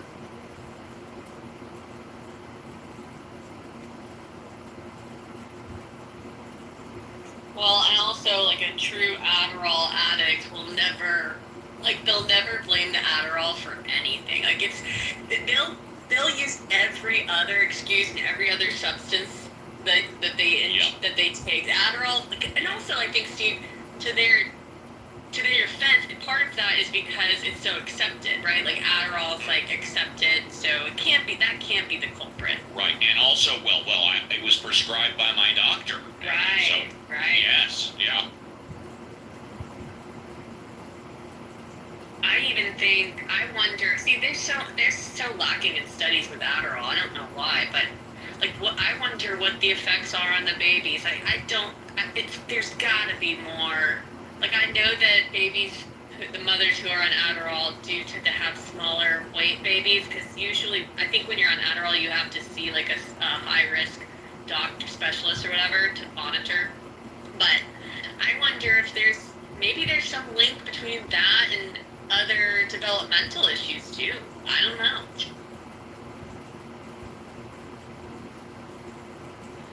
Yeah, and anytime expectant mothers, either during the pregnancy or just before the pregnancy, are on any type of regular drugs, you have to be very careful. Even smoking, documented that smoking tobacco during pregnancy contributes to a lower weight baby. Although my ex-wife, she smoked all the way through her pregnancy, and my daughter came out 8.5 ounces. So I think the average is 7. 3 pounds. Pounds. I'm sorry. I meant 8 pounds 5 ounces. Yes, and she smoked. She didn't drink during the pregnancy, but she did smoke. Well, drinking, actually, so you said she didn't drink.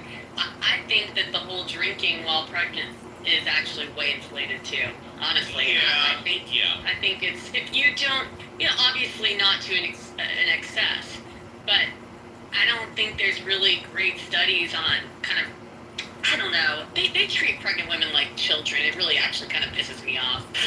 Yeah, you mean, I'm not aware of any, and again, I'm not advocating this, but I'm not aware of a test or testing while a woman was pregnant to have 1 glass of wine a day. Not that I would advocate for 1 glass of beer. But clearly we know that excessive alcohol abuse, that's going to lead to a lot of problems during pregnancy. Right. I think women, if we listen to our bodies tell us. Like, when I had some alcohol while I was pregnant, but your body tells you real quick, you might get really bad heartburn. And it's like, okay, I can't have any.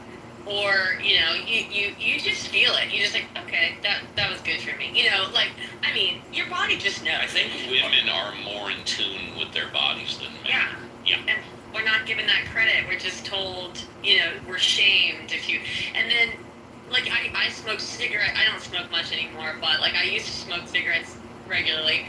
And when I got pregnant, my body instantly, like, rejected the cigarette. Before I knew I was pregnant, I was like, ew. Like, it started, like, it started to taste weird. And I was like, what's wrong with this pack of cigarettes? Like, this is wrong, And you get real sick, and I couldn't even stand the smell of the cigarettes. And so it's like, it's cool. Like, your body's, like, telling you something to protect the baby. which is probably why pregnant women cannot or generally don't have 2 large meals a day, like breakfast and dinner. They have 5 very small meals during the day. Their body is telling them, don't do that.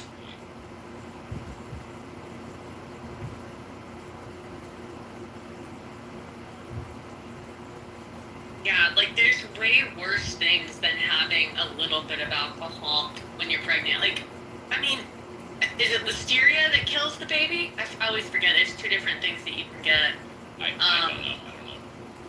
I think it's listeria. So it's like, what's the biggest listeria outbreak? Like lettuce? I don't know. It's like, do we get shamed? You gonna shame a woman who's pregnant for eating lettuce or for eating, a cold cut? Like, but God forbid she have a glass of wine. You know what I mean? Exactly.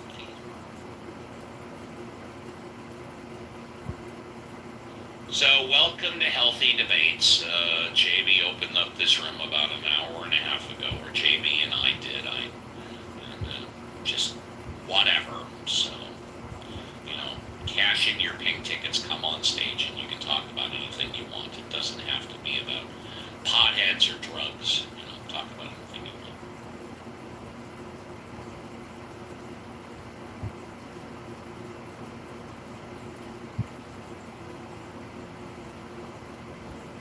want. Tomorrow morning on Ask the Atheist, I will be talking about the Scopes trial, which is 100 years old. For those of you who are not familiar with it, that's a Supreme Court case in 1925, where John T. Scopes was teaching evolution, and it was against the law to teach evolution 100 years ago. Imagine that.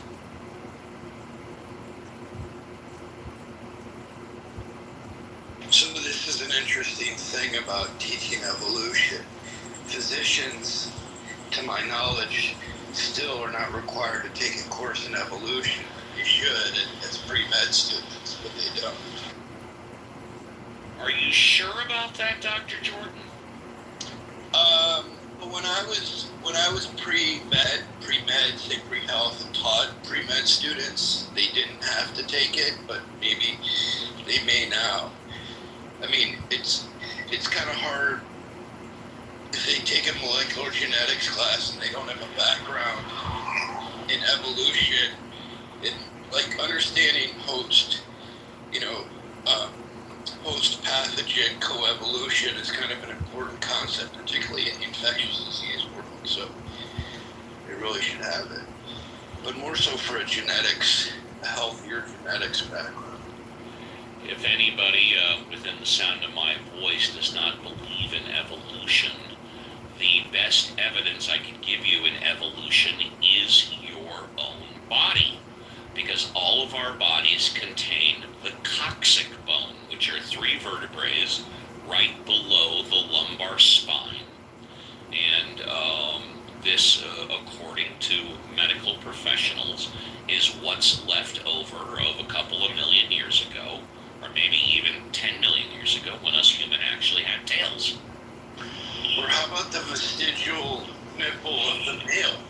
Yeah, but that one's a little more, what's the word I want? Unclear. Exactly.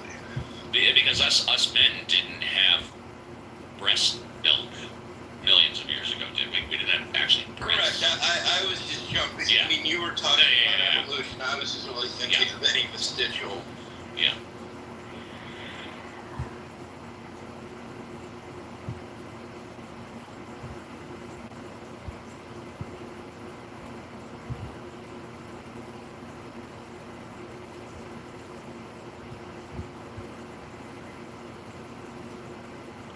So, LS, are you there? Yes, I am. I don't think there's been any documented evidence whatsoever of CBD, that's the cannabinoid in marijuana, being dangerous or unhealthy. Has there been? No, actually, it's very healthy, and it's good by itself, but it actually works better with a little THC and some other cannabinoids with it. But yeah, CBD is non-psychoactive. It is relaxing on its own and can help calm. Actually, it's great for animals and dogs. I know people that with very old dogs are using CBD, and it's quite amazing. Amazing. You see it in front of your own eye.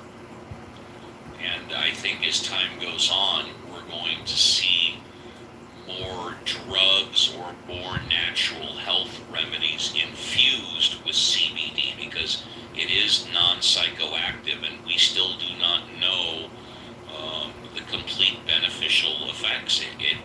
It has beneficial effects for a lot of things. Absolutely. Well, we wouldn't have legal recreational cannabis right now if it wasn't that California proved in 1996 that it was a real medicine and it was helping people and it was curing people of certain things in certain ways. So, and that's when it started.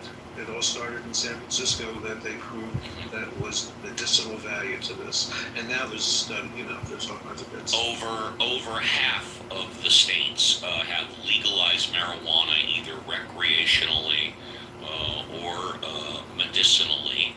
And also the House of Representatives, what was it, 2 years ago, I think,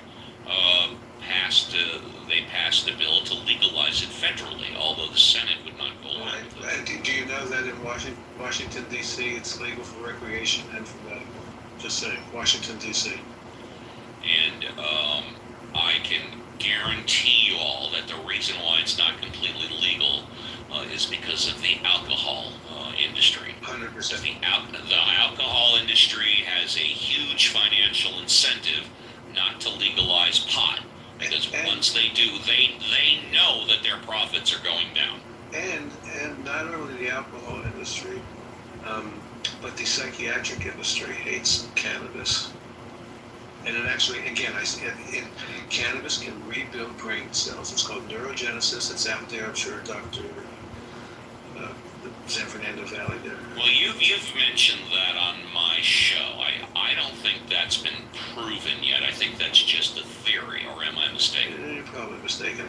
Go to go to Pub Med, MED. There's all kinds of. There's so many studies. They've been hiding this for years. There's studies that go. It's not brand new. Again, a Harvard study.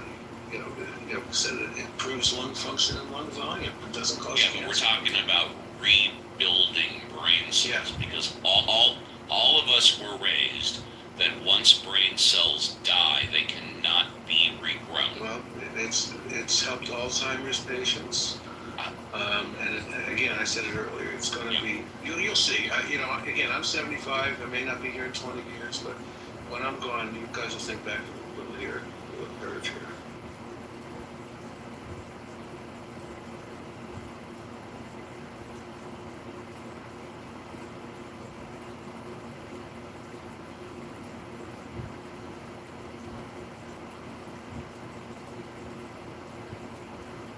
So, Steve, did I tell you I'm a Santa Monica College alumni? I think you did. Okay, cool. Of course, I'm a huge fan of KCRW and P. Well, I took broadcasting classes at that station. Yeah. At KCRW there, and I'm a huge fan of Harry Shearer, who's been using that station. I don't think he does any work for years with his show. Do you know who that is, Harry Shearer? No, I do not. Oh my goodness. Google him. He's one of the original Credibility Gap back in the days of 70s radio. And he's in Spinal Tap. He's one of the guys in Spinal Tap. He's the bass player. And he's an unbelievable comedian. And he's been doing a show every Sunday morning called The Show for 40-something years now. How about that?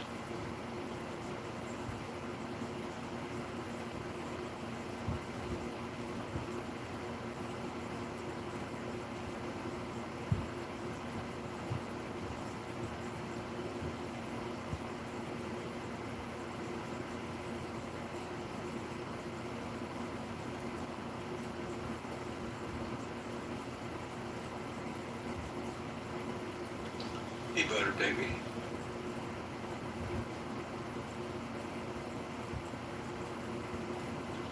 Yeah, we're at the bottom of the hour. Welcome everybody to Healthy Debates. You can cash in your pink ticket, raise your hand, and come on up and talk about anything. It doesn't have to be about Potheads United.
Well, if nobody objects, I'm going to play one song, and then if nobody wants to talk after the song, I'm going to close down the room.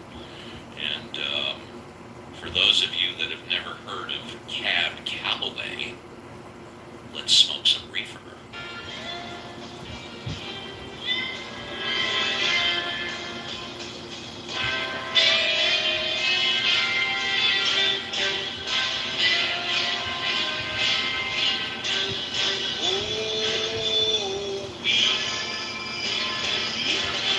Cigarette, we must all depend on.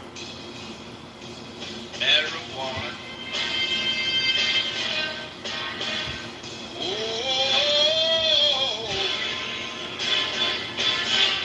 once beginning, and you're sure to end on. Marijuana. It's the kind of stuff all the dreams are made of. It's the thing that white folks are afraid of. Up in Harlem, we go. A marijuana jam. Smoking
swing at night.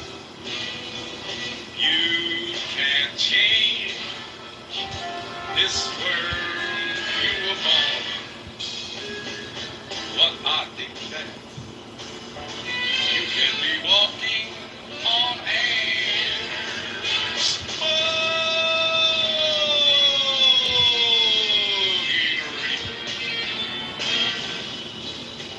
you hear the angels sing away,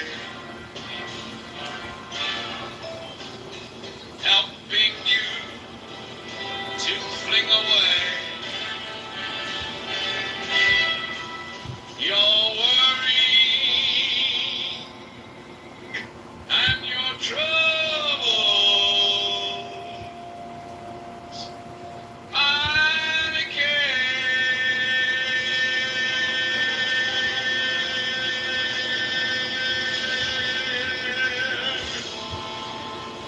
Smoking Reefers by the immortal Cab Calloway. Dr. Jordan, you want to talk, or are we good? Dr. Jordan? He's okay. LS, you want to talk, or should we just shut this sucker down? Well, I'll say I'm probably the only other person in the room that's heard of Cab Calloway. And there's actually a pond named after him in my alma mater boarding school in Delaware. Now that one I did not know. Yeah. So, yeah, I've been around and I got lots of stories, but thanks for holding room tonight. It cost you $6. I think that's right. Got your money's worth. And I got my money's worth, that's for sure. What about you, Dr. Jordan? You good? I saw you unmute a minute ago, Dr. Jordan. Oh, yeah. Yes. Okay. Yeah, okay. You're in the Matrix. You're in the Matrix, but I think you said you're good, yes. Okay, well, everybody, I'll be back tomorrow, 7 to 10 a.m. with Ask the Atheist. The link is at the top, so hope to see you all there. Enjoy the rest of your weekend if I don't see you, and as the old saying goes, be careful on the clubhouse streets. This room will self-destruct in 5, 4, 3, 2, 1. Goodbye, everybody. For real. That's why we don't be going back in stuff like that. But your boy KP, boy, that nigga was nut hugging, Joe. I ain't gonna lie, that nigga was nut hugging. On who? On you was defending the shit out of you, cussing these females out. Yeah. What that was that? What they go hard on this? No, that's when Kendra was on here. He was going crazy. You can go back to the replays and shit. Oh, my mama, he did. He called her all type of bitches. He did. What he said wrong? Yeah, she did what she supposed to do. What a Memphis bitch do. I ain't gonna even stunt. I ain't gonna have to do it. Yeah. If you ain't used to them motherfuckers, you ain't gonna talk too much. But it's crazy how it happened everything. But I ain't going to jail no more. Man, what you be telling these bitches though? Cause this shit be crazy. Bro, they be coming around and say they energy, bro, and they don't never want to leave. They just be on. That bitch Kendra was trying to fuck with you for real though. I think that nigga Gay Pete was on that though. He wasn't trying to let that go. Shorty was fucking with you though. They still will. See that call. I know she did.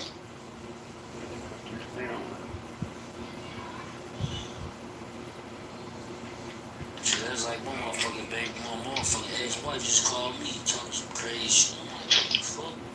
Well, she wasn't talking about crazy shit, but she was talking like, we the best of friends. I gotta think those do this no something. After I do this stuff, bro, I been talking to her. But I ain't been talking to her. So I keep doing that. Nah, nigga, you need to go get your kids, mom, and sit the fuck up, nigga. Tell her break that motherfucking shit she got going on, cause that's the only one that's gonna ride for you. The rest of them hoes ain't shit. At least she gon' tell the truth, nigga. The other hoes just gonna say what they did, what they been through. That's the only one I ain't picked up on since I've been out. I just been up to Wonderland with them. They should be good. Man, fuck that money, man. Go get that woman, man. Yeah. He's trying to peek back around. I'm still trying to peek back around. Go to book stuff. They don't trust this shit right now. They don't trust this shit. I've been gone too long, man. No. I'm ready to really show me from. See, I show me fucking out. Alright, pick the room at the top, y'all. Pick the room at the top, y'all. Pick the room at the top, y'all. Stan G, get up there. Hey, y'all go over to the other room. Somebody go. Yeah, you gonna be over. You gonna be. Imam, don't tell me what to do, Imam. sorry. Think you smarter than me, nigga? Relax. Nigga, funny as hell.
He was out there in the Dominican. Rich want to apply to countries to go find Asian women to bring them back to the United States. No, let's do that. Let's do that. Let's do that. No, let's do that because Rich is up in so many other people's business. He ain't getting no pussy in the U.S. Dr. Adams, do you own a house?